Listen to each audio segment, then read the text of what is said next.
All right, I'm on page 14 of the FJH book number 2. This is the Mexican hat dance, and you were introduced to this little thing called a tie, and it sounds just like what it is. It ties two notes together. So you'll see up at the top of the page there's a dotted half note, and it's tied over a bar line to a half note. So let me just draw on my whiteboard. Here's your dotted half note. All right, there's your dotted half note right there. And then there is a bar line, because in the Mexican hat dance there's only 3 beats of the measure, and a dotted half note is worth 3 beats.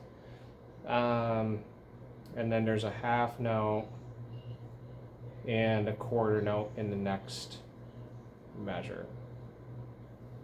Okay, there's the 3 notes in question, and then the dotted half note is going to be tied over the bar line like that to the half note. So now you combine the dotted half note and the dotted half note, and we already talked about that the dotted half note is 3 beats.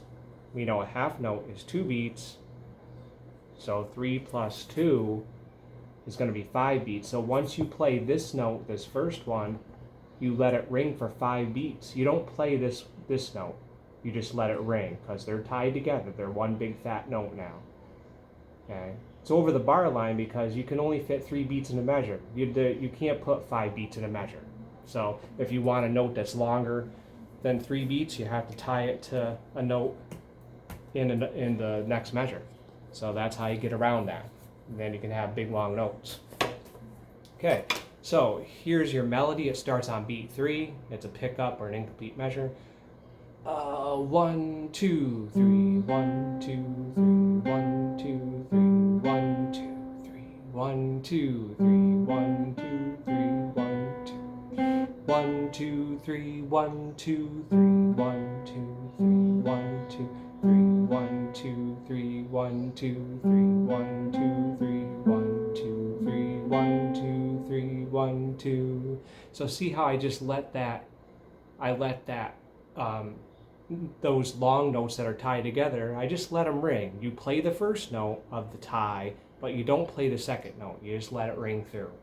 Okay, so if you have any questions, let me know, but practice hard, have fun, and please do get me with any questions. Ties can be tricky, but if you watch this video again and listen to me explain and watch what I draw on a whiteboard and apply it to what you see in your book, it should make sense, but that's okay. Sometimes you have questions anyhow, and sometimes I don't explain things as good as I would like to, so let me know. Thank you so much. Have fun, practice hard.